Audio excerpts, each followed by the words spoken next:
राजनीति की जोड़ी को तो जनता पसंद कर रही है, जो सर्वे बता रहा है। आपकी तरफ से बार बार कहा जाता है, आपकी पार्टी कहती है कि इन लोगों ने गुमराह कर दिया, 17 में जो हुआ 22 में दोबारा नहीं होगा। रिपोर्ट है, ठीक है, वो सर्वे रिपोर्ट आई है। हम सर्वे रिपोर्ट का कोई विरोध नहीं कर रहे हैं, लेकिन वंदना जी, ये दृष्टांत रहे कि देश में तमाम ऐसे सर्वे रिपोर्ट आए हैं, लेकिन जो परिणाम आया है वो सर्वे रिपोर्ट के एकदम विपरीत आया है। और ऐसे हम कई उदाहरण आपको लोकसभा और विधानसभा के चुनाव के दे सकते हैं। तो कोई सर्वे, आप उस सर्वे को फिक्स नहीं कर सकती कि सर्वे जो आया है, ये सर्वे उत्तर प्रदेश के 24 करोड़ जनता का सर्वे नंबर है। दूसरी चीज हम कहना चाहते हैं, हमारे भाई मनोज मिश्रा जी अभी एक घटना की, कन्नौज की घटना की बात कर रहे थे। अगर वो कोई घटना घटी तो उत्तर प्रदेश की में वो दर्ज हुई होती, उसमें जो लोग दोषी होते उनके नाम मुकदमा कायम होता। लेकिन हम एक सवाल आपसे मनोज भाई जरूर करना चाहते हैं, हमको भी कहते हैं, हम आपसे पूछना चाहते हैं कि परशुराम जयंती तो हमारी सरकार ने घोषित किया था, वापस किसने किया है, किसने वापस किया है? इसका जवाब है आपके पास। उत्तर प्रदेश के 27,000 शिक्षक टीचरों को आपने सड़क पर ला दिया, जिसमें 100% ब्राह्मण थे। उनको रोजी रोटी से अनुदानित करने का काम हमने किया है, हमारी सरकार ने किया है। और मुझे ये गौरव मिला है कि उत्तर प्रदेश सरकार के कैबिनेट मंत्री के रूप में उस कैबिनेट नोट में उसे रखने का काम मनोज पांडे ने किया है। और 27,000 शिक्षकों को उनके विद्यालय से जोड़कर अनुदानित करने का काम हमने किया है। हमको विरोधी बताते हैं और परशुराम जयंती के अवकाश को बंद करने का काम आप करते हैं। अगर आज प्रबुद्ध सभा ने उत्तर प्रदेश में कह दिया कि हम हर जिले में परशुराम जी की मूर्ति लगाएंगे, स्वतंत्रता संग्राम के प्रथम नायक जिनको पूरा देश मानता है मंगल पांडे जी की मूर्ति लगाने की हम बात करते हैं, तो आप कहते हैं कि हम ब्राह्मण विरोधी हैं। आप ब्राह्मण के हितैषी हैं, तो उत्तर प्रदेश में जो ये घटनाएं 4 महीने में घटी हैं, वो चाहे एटा की हो, चाहे झांसी की हो, चाहे प्रयागराज की हो, चाहे बरेली की हो, चाहे पीलीभीत की हो, चाहे कानपुर की घटना में एक 3 दिन की उस पत्नी को जिसके मेहंदी भी नहीं सूखे थे उसको जेल भेज देने का काम किया। एक 9 साल के बच्चे को हाथ उठा करके आपने जिस तरह प्रताड़ना देने का काम किया, इसे आप क्या कहेंगे? ब्राह्मण सपोर्टर आप कहेंगे? ठीक है, मनोज मिश्रा जिस पर जवाब देना चाह रहे हैं। ठीक है मनोज जी, आप बोले, उसके बाद सुरेंद्र जी के पास में जानूं। ठीक है, बोले मनोज जी। ठीक है, पांडे जी राजनीति कर रहे हैं, परशुराम राम बनाम परशुराम, आप इस लड़ाई को करना चाह रहे हैं। ठीक है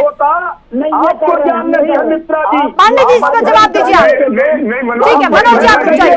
मिश्रा जी रुकिए, राजेंद्र जी आप भी रुकिए, मनोज पांडे जी आप बोलिए। परशुराम जी की और मंगल पांडे जी की मूर्ति लगाने की बात कर दिया, आज ये क्यों बदहजमी हो रही है? इतनी दिक्कत क्यों? मिश्रा जी रुक जाइए ना, मनोज मिश्रा जी रुकिए सर, राजेंद्र जी आप भी रुक जाइए। मनोज पांडे जी से पूछना, पांडे जी आप बोलिए। पांडे जी से लग रही तो आपके पेट में क्यों दर्द हो रहा है? कोई ब्राह्मण है और वो हम आपसे पैसा नहीं मांगने जा रहे, हम आपसे सरकारी भूमि नहीं मांगने जा रहे। अगर हम लगा रहे हैं, आपको मनोज जी स्वागत करना चाहिए, आपको धन्यवाद देना चाहिए। और मैं खुले मन से कहता हूँ, भाई मनोज जी इसको लगाइए, हम आपके साथ खड़े रहेंगे। हमारे आदरणीय राजेंद्र जी ने कहा कोई लगाओ, हम सब उसके साथ खड़े। अगर आप प्रबुद्ध सभा ने राजेंद्र जी इस तरीके से बात, मनोज पांडे जी कहने से त्याग पर मनोज पांडे जी, अभी तक आप लोग कहते थे कि राम पर ये लोग राजनीति करते हैं, आज ये लोग आपके ऊपर आरोप लगा रहे हैं कि इस राजनीतिक लड़ाई को आपने राम बनाम परशुराम कर दिया है, ब्राह्मण कार्ड खेल रहे हैं आप लोग। वंदना जी, मैं बड़ी ईमानदारी से और बड़ी भावना से आपसे कहना चाहता हूँ, बड़ी विनम्रता से, और देश के जो भी दर्शक देख रहे हैं उन्हें भी कहना चाहते हैं, इस देश में विभिन्न महापुरुषों की मूर्तियां लगी हैं।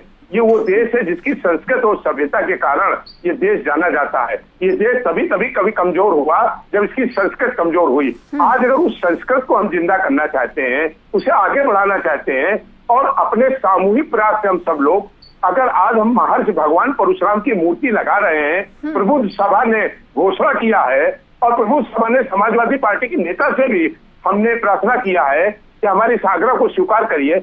हम लोग हर यूपी के हर जिले में भगवान परशुराम जी और स्वतंत्रता संग्राम सेनानी मंगल पांडे की मूर्ति लगाना चाहते हैं। इसमें स्वागत करना चाहिए मनोज जी को, इसमें स्वागत करना चाहिए सभी भाइयों को। हमने तो कहा भाई मनोज जी इसकी पहल करें और मनोज जी हमें बुलाएं, हम आएंगे, हम राजेंद्र जी को भी लेकर के आएंगे, लेकिन आप शुरू तो करिए। आज हम कर रहे हैं तो आपको दिक्कत हो रही है। मनोज जी, हमको आपसे बहुत स्नेह है, और हम आपका आदर भी बहुत करते हैं।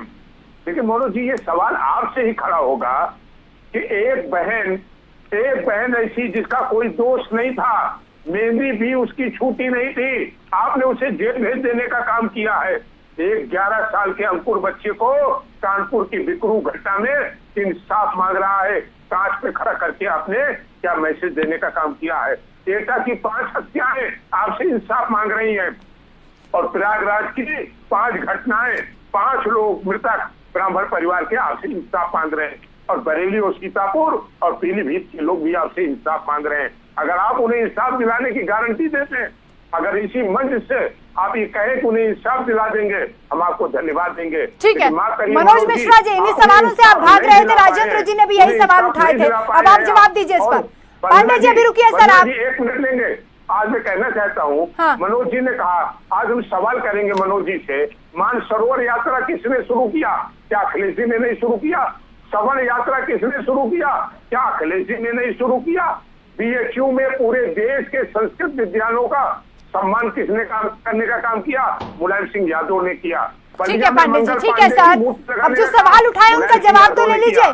और आप उत्तर प्रदेश की तीनों मनोज पांडे जी रुकिए सर। ब्राह्मणों को सरकार में मंत्रिमंडल में अगर रखने का काम किया है तो अखिलेश यादव और मुलायम सिंह यादव ने किया है। आज भी आप आकलन कर लीजिए अपनी हो गया सर आपका। इंदिरा जी, मैं ये कहना चाहता हूँ कि ठीक है कि आज भगवान परशुराम और मंगल पांडे की मूर्ति पर चर्चा हो रही है, ठीक है, आपने इस पर डिबेट किया, अच्छा हुआ, देश के इतिहास के पन्ने तमाम लोगों ने जानने का भी काम किया। लेकिन आज डिबेट होनी चाहिए गरीब नौजवानों की बेरोजगारी पर भी। आज डिबेट होना चाहिए कोरोना से, कोविड-19 से पीड़ित पेशेंटों के अच्छे इलाज के लिए। आज यहाँ पर डिबेट इस बात का भी होना चाहिए तो उत्तर प्रदेश में बड़ी संख्या में किसान भुखमरी की कगार पर है और आत्महत्या कर रहा है। चर्चा उसी बात पर तो हो रही है कि असल मुद्दों से हटकर हम जातिगत चीजों पर राजनीति की जा रही है, मूर्तियां लगाई जा रही हैं, उस पर एक दूसरे पर आरोप प्रत्यारोप कर रहे हैं, तो सवाल तो पूछेगी ना जनता। मनोज पांडे जी, बीजेपी डाल समाजवादी पार्टी सेकंड आपके पास। ठीक है सर, मनोज जी।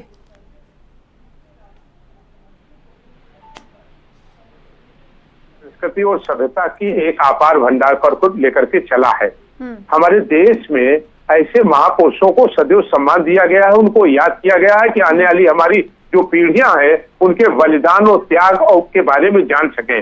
और मैं समझता हूं कि अगर प्रबुद्ध सभा ने एक अच्छी पहल की है कि भगवान परशुराम जी और हम मंगल पांडे ऐसे एक नायक को जिन्होंने देश की पहली गदर इन अंग्रेजों के खिलाफ शुरू किया था, अगर उनकी मूर्ति लगा रहे हैं तो आने वाली पीढ़ियां उनके अंदर देश की भावना जागेगी। बहुत शुक्रिया आप सभी मेहमानों का, समय खत्म हो रहा है सर। बहुत शुक्रिया आप सभी का हमारे साथ जुड़ने के लिए, चर्चा में शामिल होने के लिए।